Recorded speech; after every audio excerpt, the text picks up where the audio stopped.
Hello and welcome to another dive into our Grimm fairy tales. Today we will be discussing The 12 Brothers, which was first published in the first edition of the Children's and Household Tales in the year 1812. But it was significantly rewritten and elaborated upon for its instalment in the second edition in 1819. So what we'll be doing today is sort of switching between the two whenever it differs. Which is it's a bit barbaric, the first one, but that's what we love. So their original source for this tale was the daughters of the local pastor named Julia and Charlotte Ramus. And as daughters of the pastor, they just swap stories. Brutal ones. Now as we start doing more of these videos, we're going to find that some fairy tales are very like other fairy tales, even in the same collection. So this tale, The 12 Brothers, is extremely like The Seven Ravens, which I've already covered, and you can find that video linked down below. It's also like The Six Swans, and it also has elements of the Virgin Mary's Child, which again we've already covered, and you can find that in the link down below as well. And again with this one, the first half of this tale is very similar to a tale that first originated in the second edition of Il Pentamorone by Giambattista Basile in 1634, and that was entitled The Seven Pigeons or Seven Doves, depending on which version you find. But for our version, for today's version, we will be diving into the Grimm one, which is a little bit darker and a little bit more weird. So without further ado, let's get into it. Now this is another tale that first begins with the classic fairy tale line of Once Upon a Time. And once upon a time there was a king and a queen who had 12 children, and all of them were boys. And one day the king went to his wife, who was pregnant with their 13th child, and said that if she gave birth to a girl, then he would kill the 12 boys so that the girl could inherit the kingdom and a load of money that would go with it. But if the new child was a boy, then things would go on as they are and nothing would change. This guy obviously has attended the fairy tale school for wonderful, supportive, protective parents. And it's always the kings that are a bit puddled. Now, the queen tried, of course, to dissuade him from this course of events, but the king would not even discuss the subject any further, just saying, if you give birth to a girl, I'm going to kill all the boys, and if you give birth to a boy, then everybody stays alive and happy. As if she wasn't stressed enough just being pregnant. The 13th time. Now you'd think that one discussion and he'd probably forget all about it, but no, the king has 12 coffins made, filled with sawdust and a little pillow, and put into a room in top of one of the towers, and he locks this room and gives the queen the key and says, no pressure, love, but if you give birth to a girl, this is what's going to happen. Look, I've even made all these coffins, just to change the sex of your child just by mere thought. And of course he told her not to tell anybody about it. Now this is presumably like a medieval fairy tale kind of thing.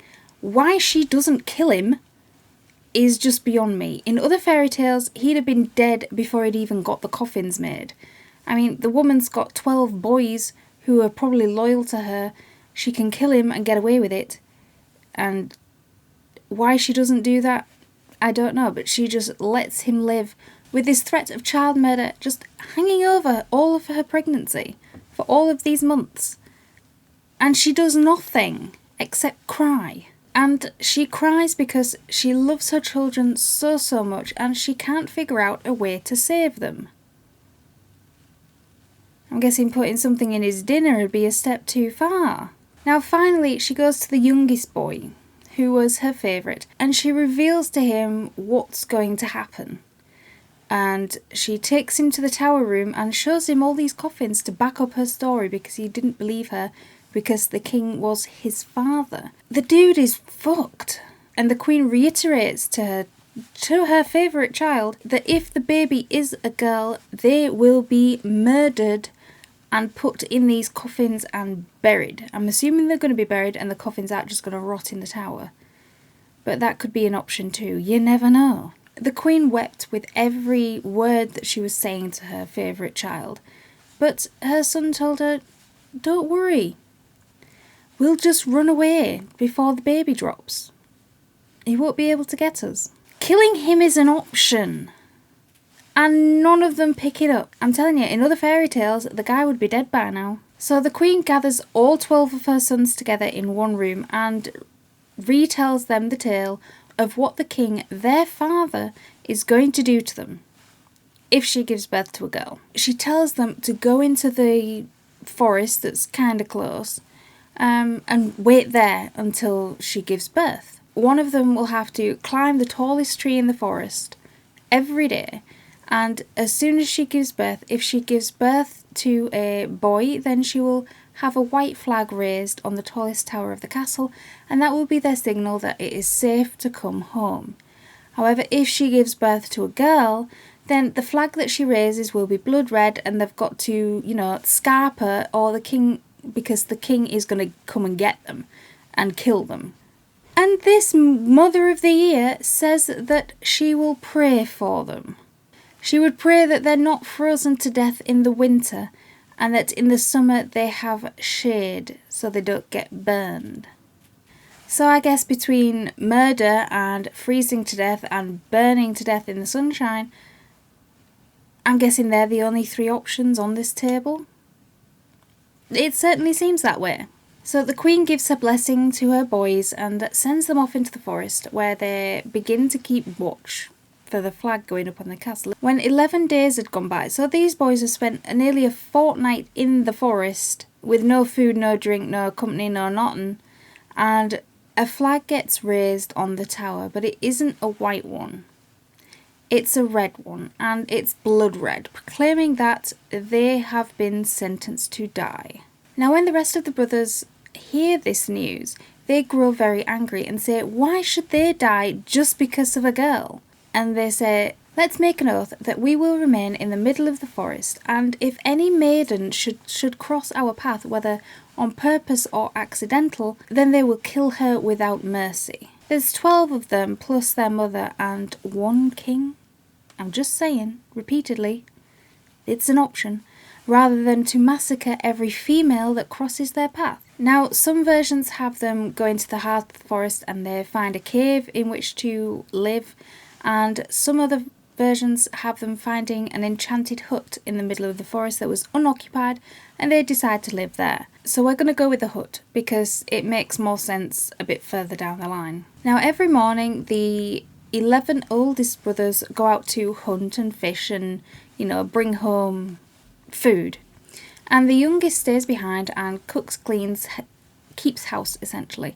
Keeps it tidy, keeps it livable. And whenever any of these boys encountered a girl, she lost her life without mercy. It doesn't say how many girls these kids have murdered, but the fact that they can just murder willingly and don't go and kill the father, just random girls,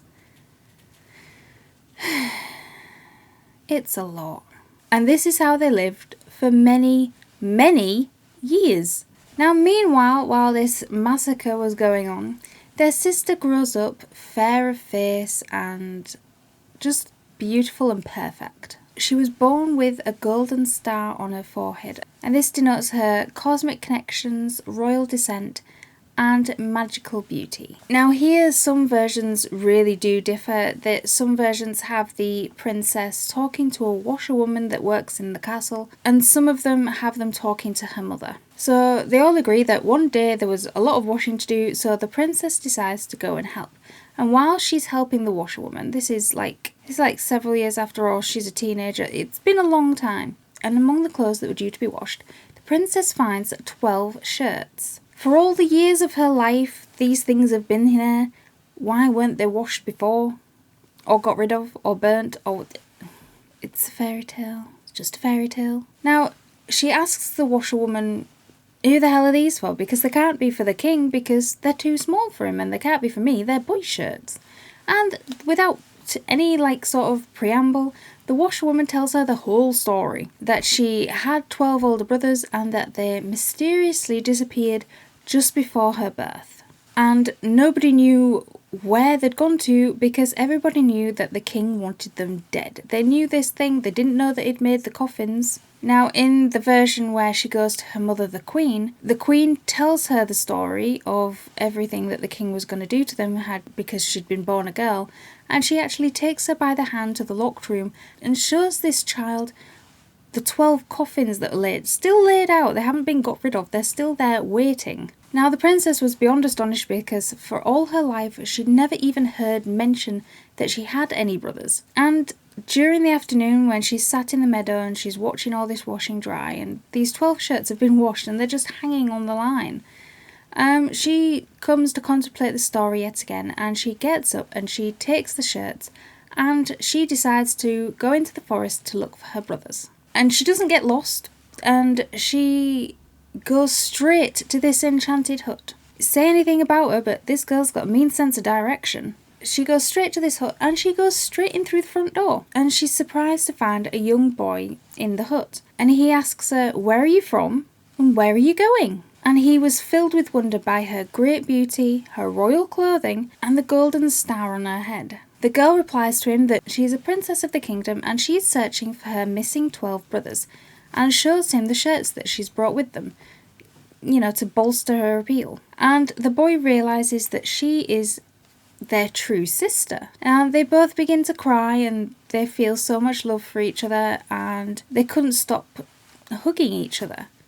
But the brother finally comes to his senses and says, "We've got a little problem," that all 12 of them had vowed to kill any girl who crossed their path, and they had kept true to that vow, all because it was a girl that had forced them to leave their home.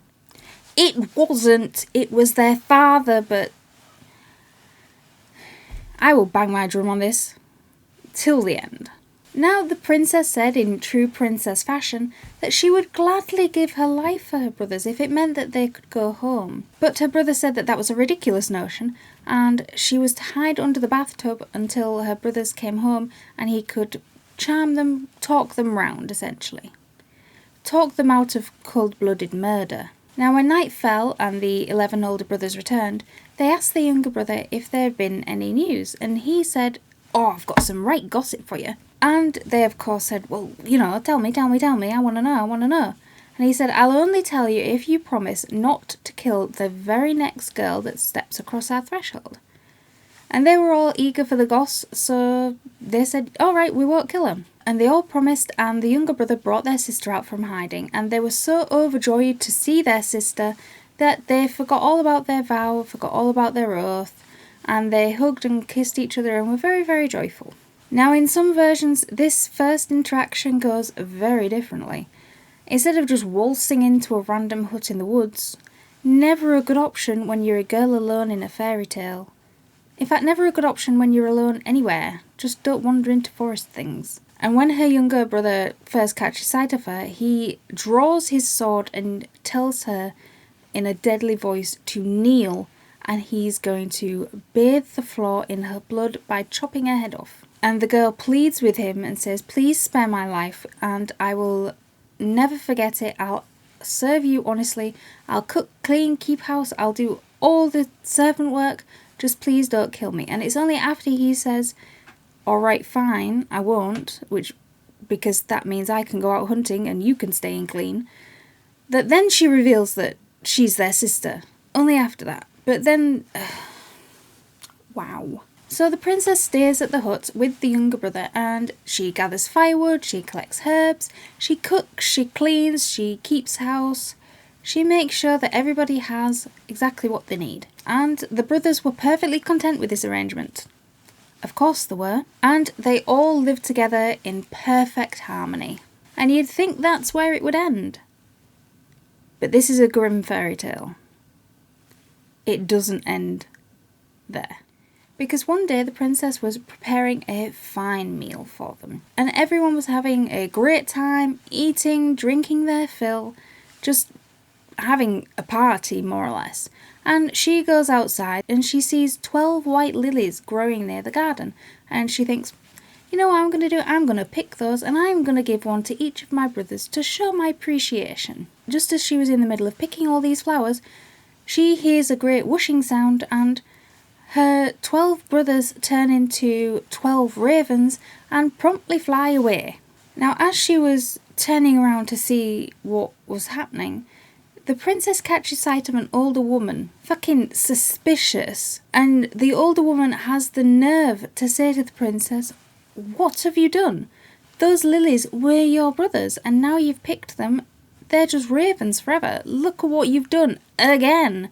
First you're born and force them into the forest, and then you pick the flowers and turn them all into ravens." Now, the princess wept bitter tears at this and pleaded with her and said, "Is there any way to disenchant them, to turn them back?" And the woman, witch, says that there is only one way that they can be disenchanted, but the princess will never achieve it because it's just unachievable. The caveat to this, and sometimes this is where it differs how long this goes on for, the princess would not be able to say a word for 7 years. In some versions it's 12, but I think we're going to stick with the 7 for this retelling. And nor can she smile or laugh. The woman's just trolling her at this point. And if a single minute is missing from those 7 years, 12 years, or she speaks at all, laughs, smiles, anything, even up to the last minute of these 7 years, then all her brothers will immediately die. And it will be all her fault. Now, the princess vowed that she would free her brothers and promptly climbed one of the tall trees, and it had a hollow in it. They all seemed to have a hollow in it. But she climbed the hollow and went in the hollow because in her thinking, if she was in the hollow of the tree, then she wouldn't see anybody, so she wouldn't have to talk to anybody, she would have no reason to smile, and she certainly wouldn't be laughing. And nobody would bother her, and she would just wait out the 7 years like that, and then her brothers would be returned to her. It never goes that smoothly, because there are always random kings waltzing around the woods getting themselves lost. And in this one, he gets himself lost again while hunting, but this one actually has a dog with him. And it's the dog that finds the girl in the tree and keeps circling the tree and barking, yelping, getting the king's attention. And so this king just comes over, sends the dog away, and happens to look up and see the girl looking down at him. And he instantly falls in love, and the first thing out of his mouth is saying, "I want you to be my wife, will you marry me?" She doesn't say yes, but she nods her head and doesn't move. So he has to climb up this tree, collect her, climb back down with her, put her on her horse, and take her to his castle, where he marries her. And the marriage was celebrated with great pomp and ceremony. Everybody was happy, but the new queen, his new wife, didn't smile, didn't laugh, didn't talk, and the king believed that she was mute. Now, the king and queen lived together in perfect happiness for several years, when the mother of the king, who was an evil woman, at the always, she started slandering the young queen, pouring poison into her son's ear. And she was saying to her son that she's just a common beggar that he's dug up from nowhere, and she's doing the most disgraceful things behind his back, the most godless and wicked deeds she does in secret. And she says that a person who can't laugh must have a bad conscience, and that's why she can't. Now, in some earlier versions, these godless and wicked deeds are more centered. She actually specifies what they are, which include cannibalizing her own children, although it's not actually mentioned that they have children, which is like the Virgin Mary's child, link down below, and giving birth to animals with no proof. Now, at first the king refuses to believe her, as you would, and brushes off her opinions as her just being crazy and not liking his wife. But his mother keeps at him for so long and is so in his ear all the time, every hour of every day, and accuses the queen of so many evil things, little things, big things, just evil doings, that he finally starts believing her. And because the queen can't defend herself, because she can't talk, she can't smile, she can't laugh, she can't do nothing, he was finally persuaded that he had married an evil witch, not knowing that the evil witch is actually the one that's in his ear. And he had his wife of several years by this point sentenced to death, and an enormous fire was built in the courtyard because she was going to be burned at the stake. Now, I have an issue with this because, just like in The Little Mermaid, these are educated royalty. Can they not write a note? Why didn't she just, when she caught, in fact, even when she met him, why didn't she just write down, I have to stay silent to free my brothers. I have to do this. I can't smile. I can't laugh. Please be patient with me because I love you very much. It doesn't make sense to me. It does. I get it's a fairy tale and it's not supposed to make sense. But why write a note when you can be burned at the stake? Am I right? Now, it gets so far that in this courtyard, the fire is lit and the queen is tied to this stake. The king isn't actually in the courtyard, he's watching from a balcony up above. He doesn't want to go down with the riffraff to watch his wife burn. He prefers to do it from a window, where he can sit and sip tea while watching. And he watches this with tears rolling down his face because he still loves her, no matter what his mother said. If he loved her, it wouldn't have got that far. Just when the flames start to lick at the queen's clothing, then the 7 years is up, the time is up, and her years of silence come to an end. And in the air there is a whooshing of noise, and 12 ravens start encircling the stake. And as soon as the 12 ravens touch down on the courtyard cobbles, they transform into the 12 princes, her brothers.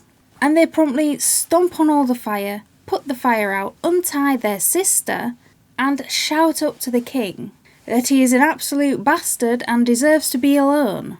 They don't actually say that. The queen herself turns to her husband, the king, and tells him the whole story.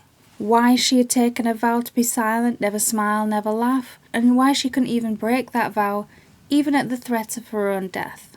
Even to please him, she couldn't condemn her brothers to die because of her. Now, the king was overjoyed to discover that his wife was actually innocent.